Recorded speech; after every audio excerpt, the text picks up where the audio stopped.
Welcome to Unscripted with Russo. For our podcast, we decided to explore the people behind the narratives. I'll introduce decision makers and influencers and find out the intimate story behind their rise to success. Welcome to Unscripted with Russo. We are so happy to have you here with us today. I am being joined by the CEO of St. Luke's University Health Network, Richard A. Anderson. Rick, thanks for being here. Pleased to be here, and it's an honor that you selected me to have this conversation with you this morning. Well, I felt very fortunate over the years to have worked with you and many members of your team at St. Luke's, and we've had the opportunity to have lots of conversations. And I wanted everyone else to kind of get the opportunity to hear from you and talk to you in the way that we have been able to. You're so approachable and you've done so many great things in your career. So I'm excited to get started. The first question I have for you is, what does the A stand for? Richard A. Anderson. My mother uses that word every once in a while. It's Anthony. Anthony. Okay. See, good. That's good to know. I mean, I feel like it's used a lot when people are talking about you and your titles. And I just was curious what it was. So Anthony, I like that. It's good. That's a good, strong name. You can call me Tony. Speaking of, when you were a kid, tell me a little bit about where you grew up and what were you called? Were you Richard? Were you Rick? Were you Ricky? What were you as a kid? What were you called? First of all, I grew up in a small town outside of Pittsburgh. It was called McKeesport. And my father, he was a plumber. He had his own business, small business, so I have an orientation of small business. And I really understand them very well because I used to get in the truck with him from the time I was probably 10 years old until I was a teenager getting ready to go to college, and I'd help him. And I'd carry his tools and run errands, do all those kind of things as his helper. And when I was younger, and even probably my grandparents and my mom, they would call me Ricky. That's I was guessing because, Joe, his mother calls him Joseph, his friends call him Joe, but family, he's Joey. Yeah. And so I thought maybe you were Ricky. And when I got older, then my mother will call me Richard.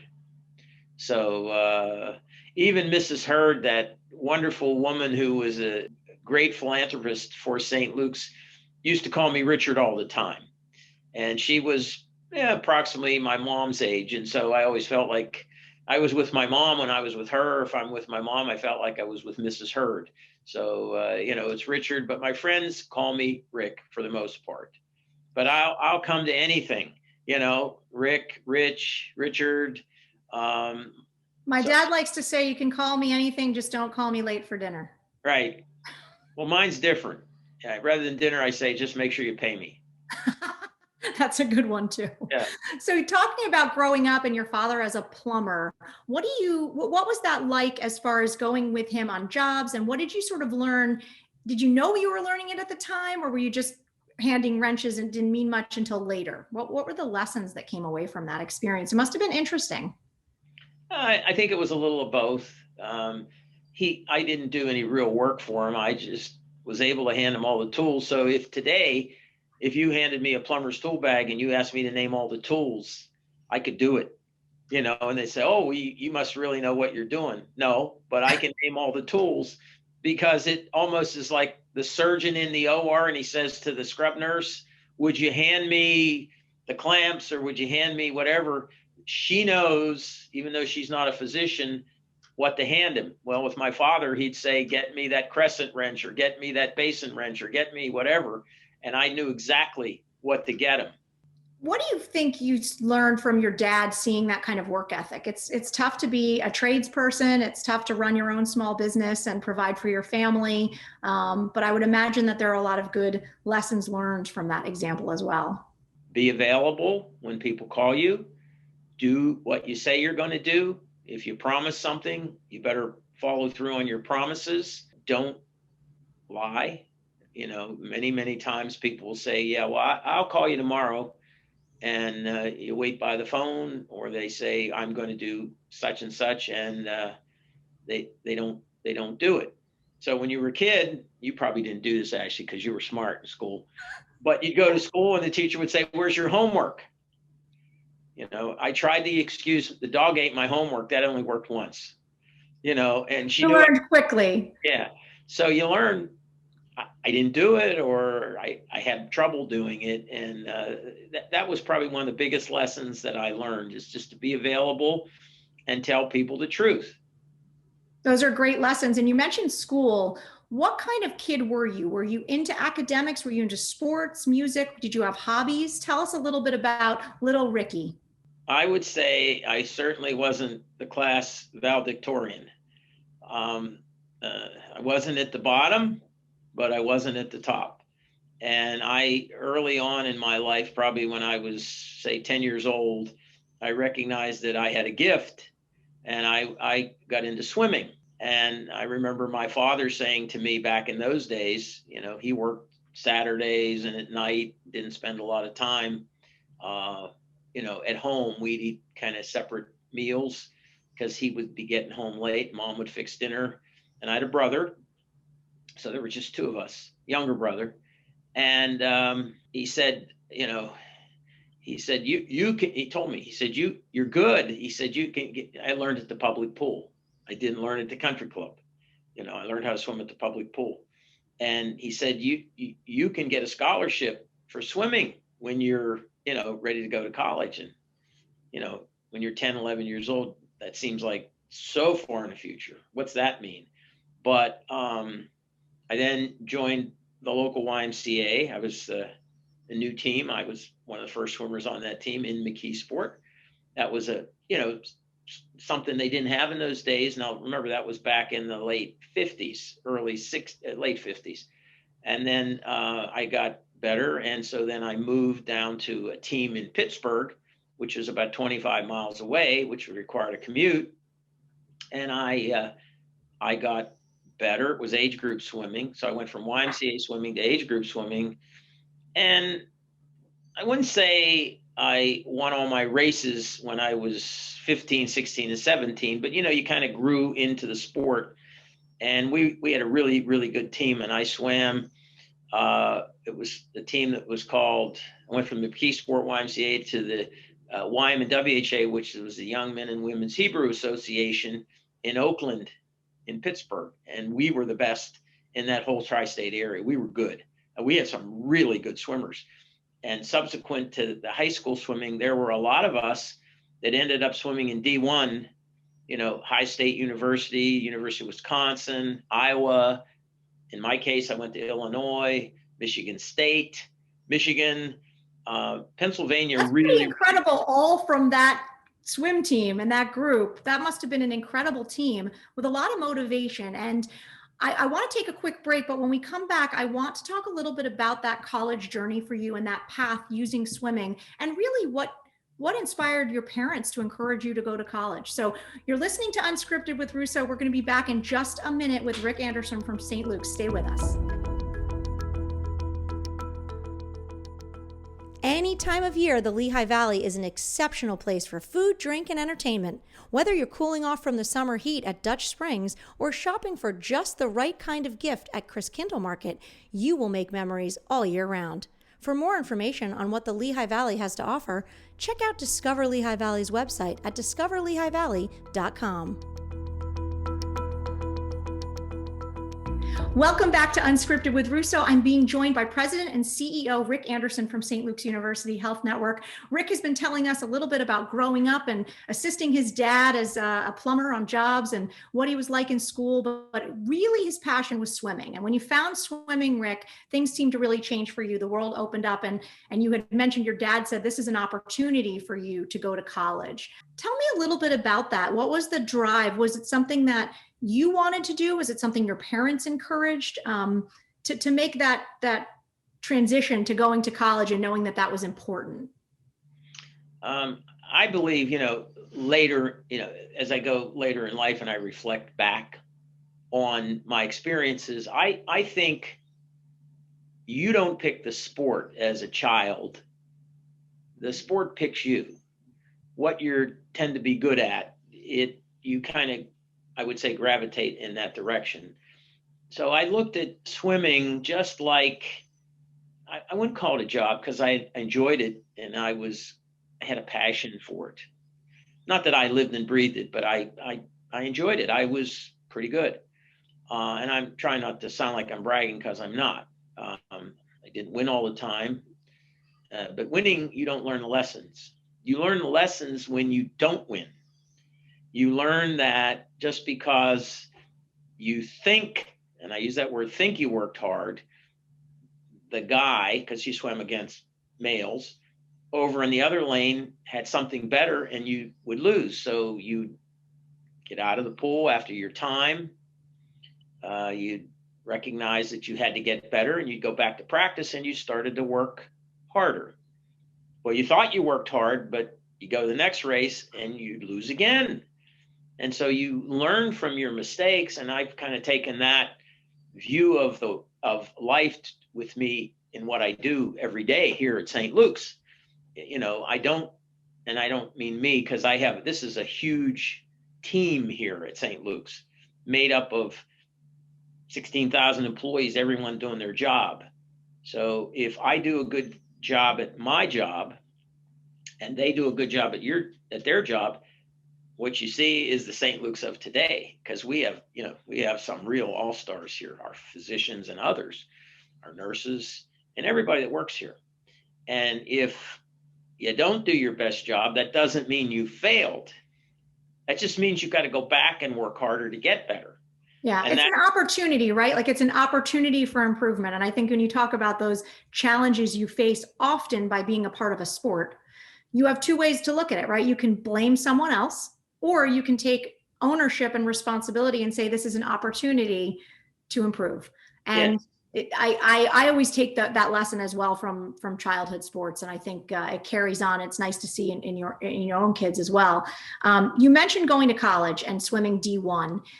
You did attend the University of Illinois, and what did you study there? What was that like going away? I mean, had you really been far from home? Had you traveled much? And tell me about that experience of packing up. I'm getting ready to pack a kid up to college in a few months, Rick. And he's getting on a plane. So tell me what that was like. Well, that was about 500 and plus miles from my home in McKeesport. It was in the Midwest. It was in a prairie state, flat, wind blowing, farms, cornfields, pig farms, all dairy farms, all kind of things. And it was a pretty big university. And, as I swam through high school and I did better, I was fortunate that I earned a scholarship. It wasn't academic. It was an athletic scholarship to go to school. So I got my room and board and books and my father didn't make a lot of money. So I didn't think about it. It wasn't a job, but it was like a job. Every day you go to work, go to class. The coach, when I got there, even put me in a special dormitory room with a really smart guy, so he'd make sure I studied. Smart. That was a smart move. By him. But I wasn't exactly a student athlete. I was an athlete first and then kind of a student. But I learned quickly that if you wanted to succeed in a very competitive environment, which is college, you had to study. And what drove me is I wanted to be eligible. I didn't think about what I was going to do after I swam. I wanted to be in the Olympics. I wanted to go to the NCAA meet. That was my focus. And swimming was just a way to get there. Didn't worry about the money, but it helped that my father, didn't have to pay and my mom didn't have to pay. But like you said, that when you have something like a scholarship, you do need to treat it, as a special thing, right? Because you knew that if you didn't make it work, there wasn't a backup plan, right? There wasn't another way out. So as you're approaching graduation, so first of all, what did you study in college? Well, believe it or not, the first program I got into was pre-veterinary medicine. I wanted to be a vet because I love it. Where did that come from? Where did that idea come from? I just loved animals. I love dogs. Any animal, if I had room, I'd take them in and take care of them. I still feel that way. I don't do that, but that's That's what's inside of me. That's my DNA. I love animals. And you won't be surprised to hear this, but after 1 year, I can remember this like it was yesterday. I go in to see my student counselor. I fill out my forms for the next semester, and he looks at it. I don't remember exactly what he looked like, but I remember the room. And he said, "What are you going to do next year?" And I said, "Well, I'm going to take the following courses, blah, blah, blah." He said, "No, you're not." I said, "Why not?" He says, "Because your grades are terrible." Wow. Getting Reality check. Yeah, getting into vet school was not exactly, at least in those days, and I think now, was not an easy prospect. So I said, "Well, what do you suggest?" He said, "You ready?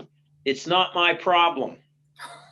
He looked over my shoulder and he said to the person behind me, "Next." And I Wow. was out of the door. So you know what I did? Tell me.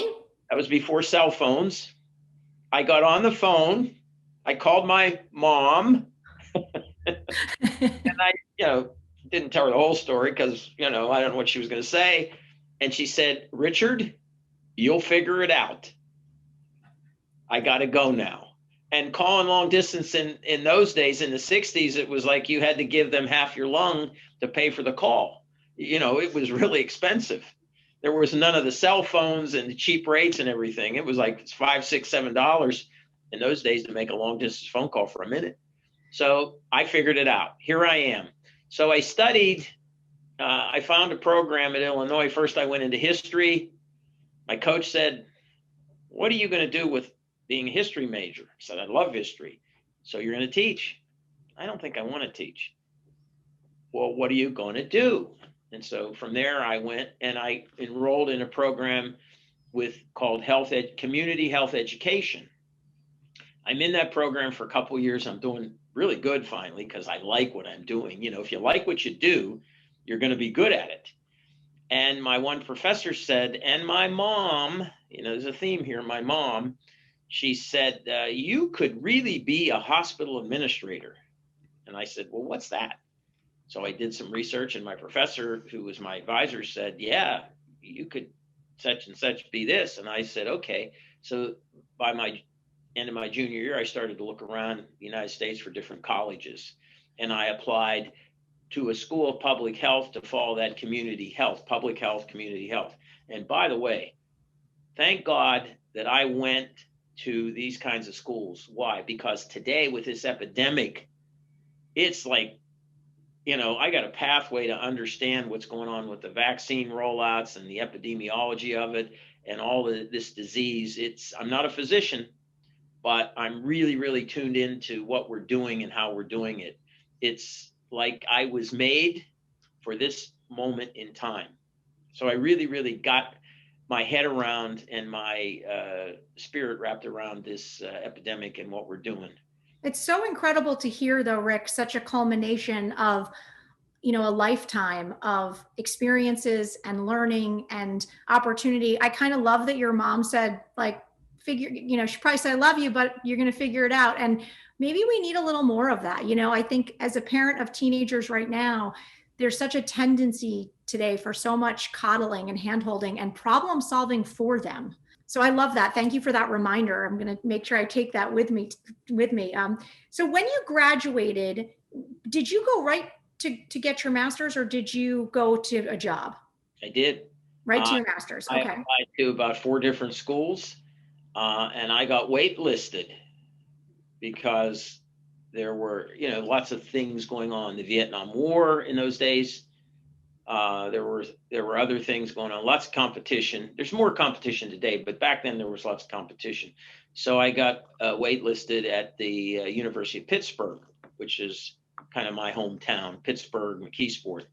And there's a story behind that, and I won't bore you with the details, but I kind of decided. I had already enrolled at the University of North Carolina in Chapel Hill, and I'm digging a ditch for my dad this summer, sweating like crazy. And I get this phone call from my mom. She said, "Dr. Kroger's on the phone from the University of Pittsburgh. Call her." I call her.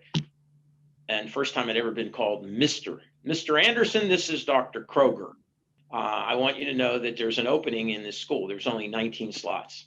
So I was one of them. Wow. Okay. She said, you will get a scholarship, tuition, books. I want to know if you want to come. So me being the ever-present mature adult, say to Dr. Kroger, remember where I was? I was in a ditch. I got out, hot summer day. And she said that you have 30 minutes to decide if you're coming. Wow. Oh my gosh. That's a huge life decision. And you're already planning to go to UNC. I got the U-Haul packed with my furniture and my stuff, and I was going to leave in a week. I said, okay, Dr. Kroger, I'll get back to you. Well, if I don't hear from you in 30 minutes, I'm going on to the next candidate. So I'm sitting on the ditch. Dad comes up. What are you doing? Get up. I won't tell you the adjectives he said. Get to work. You're getting paid to do whatever. He was a wonderful father, wonderful. And I said, well, I told him the story. He said, well, call her back and tell her what you're going to do. I pick up the phone. I call. The line's busy. Oh, no. Get through. Yeah. Are you thinking they're on to the next person already? Yeah. Oh, so, I'm stressful. Like, oh, boy. I finally got through, not in 30 minutes. I told her, and she said, thank you. I'll see you on Monday. That's like 3 days from wherever it was. So the rest is history.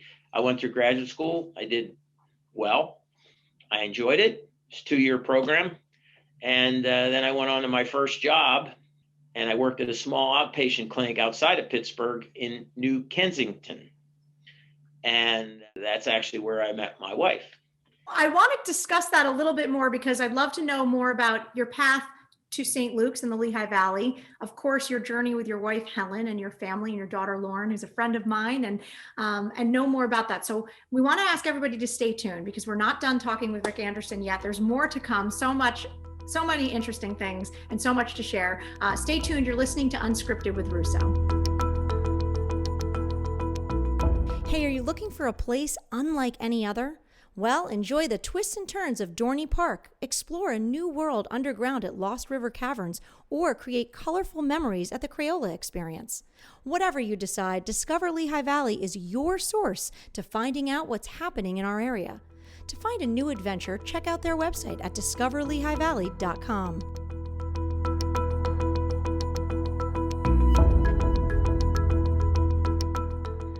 Welcome back to Unscripted. I'm Ashley Russo. I'm being joined by Rick Anderson from St. Luke's University Health Network, and he's been sharing with us his journey to his eventual career working as a hospital administrator. And Rick, you just talked about getting your master's in public health and meeting your wife, Helen. So tell us a little bit about that meeting and what the journey was that brought you to the Lehigh Valley, having grown up in the Pittsburgh area.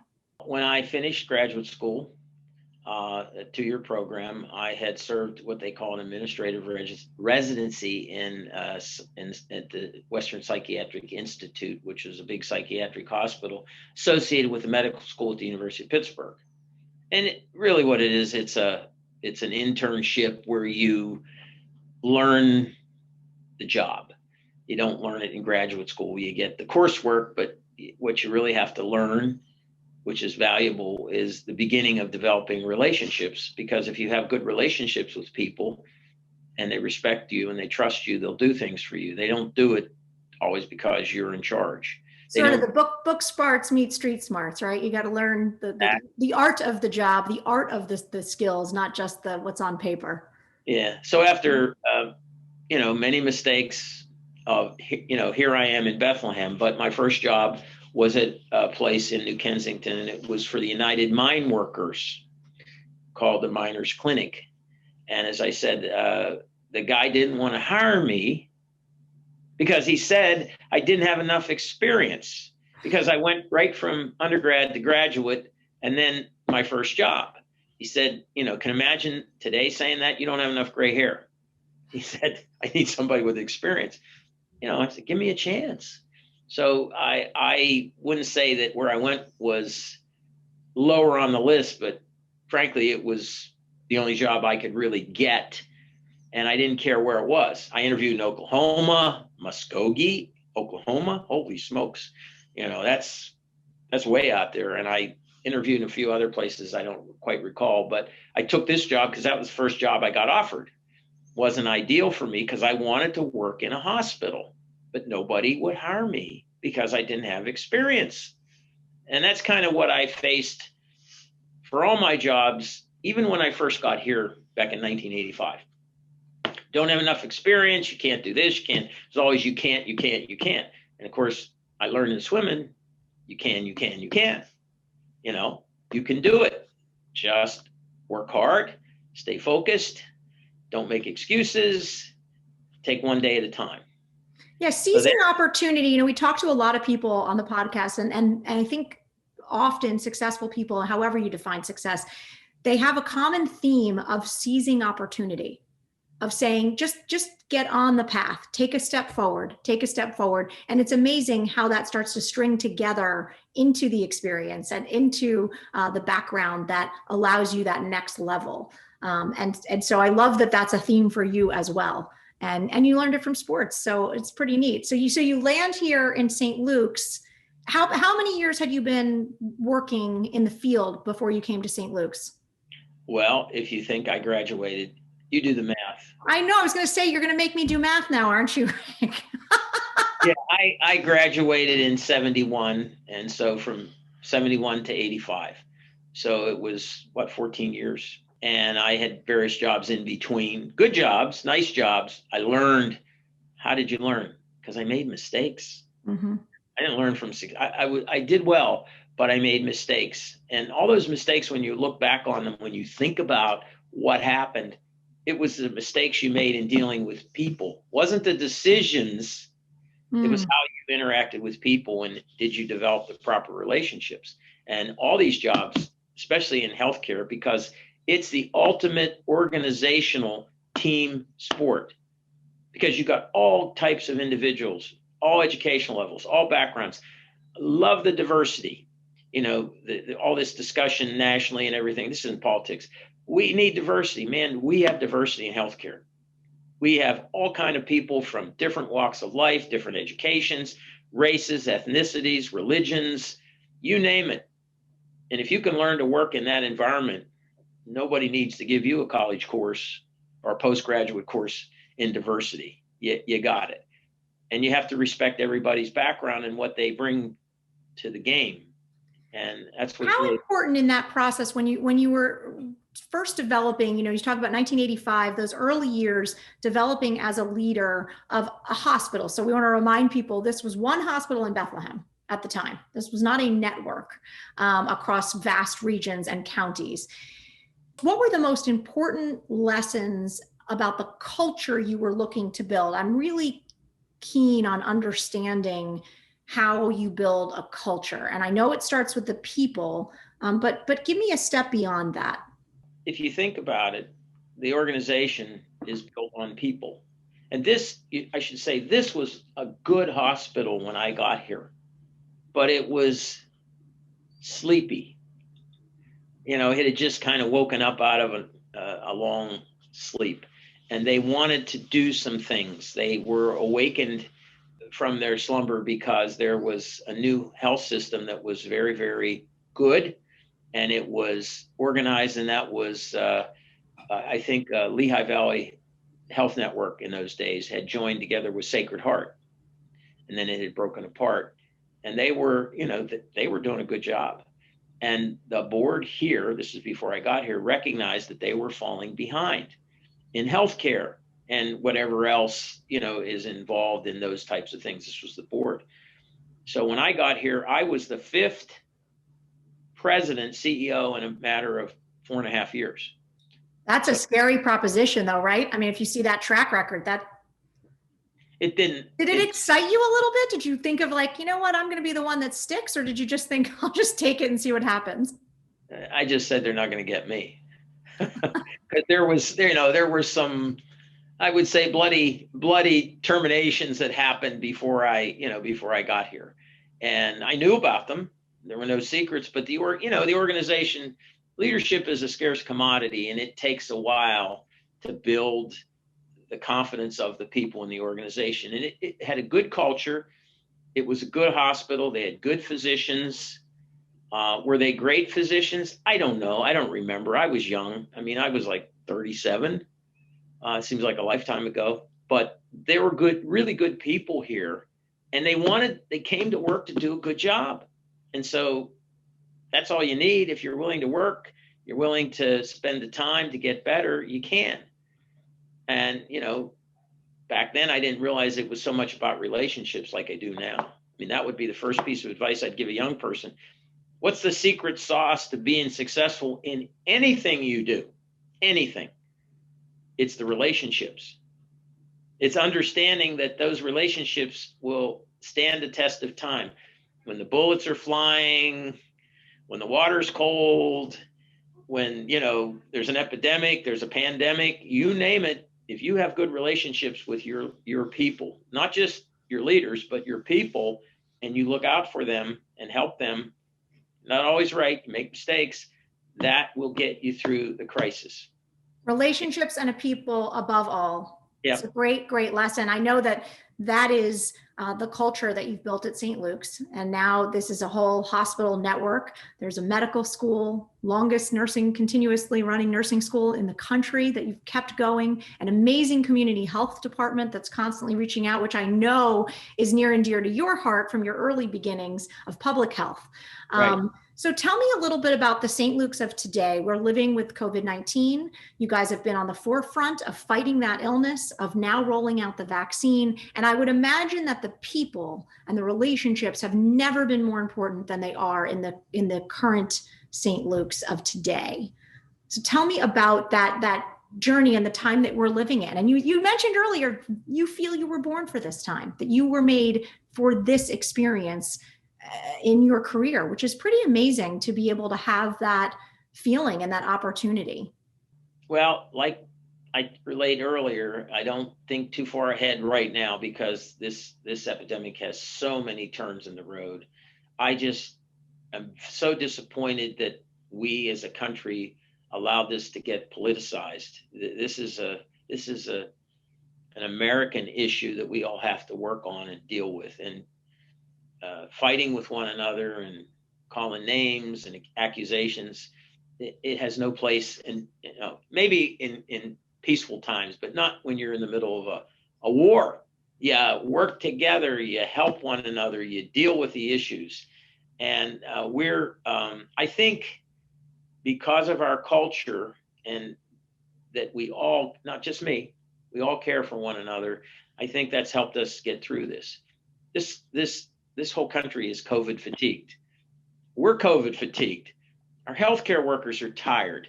I mean, we're tired, and we're trying to get everybody inoculated, everybody in this country, and that's really what the goal should be. Not all this background noise, as I call it, and pointing a finger and saying we should have gotten this or we should have gotten that. Whatever. I don't care. This is not about politics. This is about protecting everybody and making sure that we can be healthy and keep our independence, our freedom, raise our families, be free from being sick, all those types of things. And I'm not sure I'm answering your question directly, but it's a very difficult situation we've been in for a year. I mean, it's tough. It's intense, and I think that the hospitals are certainly have been on those front lines. When you think about the Lehigh Valley, and especially since we've been going through such a difficult time, but this has been your home for 35 plus years. When you think about the Lehigh Valley, what do you love about it? What do you tell people about why this is an amazing place to raise a family, have a business, receive great health care? When you're out and about in the world, what do you say about the Lehigh Valley? Couple things. The first time I came here, the thing that struck me immediately, I had lived in New York for a couple of years. And by the way, I love New York and I love the people there. When I came to the Lehigh Valley, the first thing that hit me is the streets are clean. It looked like, wow, somebody had swept the streets, but that's the way it was. And so in all honesty, that's the first thing that hit me. It was clean. The people were a little more reserved here, believe it or not, maybe because I was a stranger and they looked at me as a stranger. But when you encouraged and gave them confidence and reassured them that this was a really good place and everything was going to be okay. And you treated everybody like you like to be treated. So the measure is, if maybe somebody has to leave the organization because they're not doing their job. That doesn't mean they're bad. It just means maybe that's not the right job for them. So we try to look for jobs in the organization for people that maybe couldn't do the particular job they're in, but you'd look for another job. And you just, me, have to be ever present. And we have 16,000 employees now. When I got here, there were like 2,500. So you got to make sure that you treat everybody fairly. Do you make mistakes? Yep. But if you do, you acknowledge them and you fix them. Yeah, fix that mistake and you say, I made a mistake. And people will give you a break if you say, I'm sorry. It's amazing how powerful it is, that admission of mistake, that I guess openness that you're willing to learn and you're willing to improve and you're willing to take ownership. I do think that's so powerful in any walk of life. So I really love that as a lesson. We're going to wrap it up here soon. I know, Rick, I feel like I could talk to you for another 2 hours, but I appreciate your time and your openness and your generosity with your story. I just want to ask you a couple of quick questions on some of your favorite things in the Lehigh Valley. So in your free time, when you're not at St. Luke's and you're not with your team, which is huge and extensive and probably takes up a lot of your time, what are some of your favorite things? Is there a favorite restaurant? Is there a favorite place or activity you like to go do? What do you love about the Lehigh Valley? I do like the seasons, the weather-wise, the change in the seasons. I don't like the ice and the snow. You asked me what I like. I like the warm weather. In my off time, I enjoy, I watch wrestling at Lehigh University. I like to swim for exercise. I still swim. In the old days, they'd use a stopwatch to time me when I was doing my laps. Today, they use an hourglass.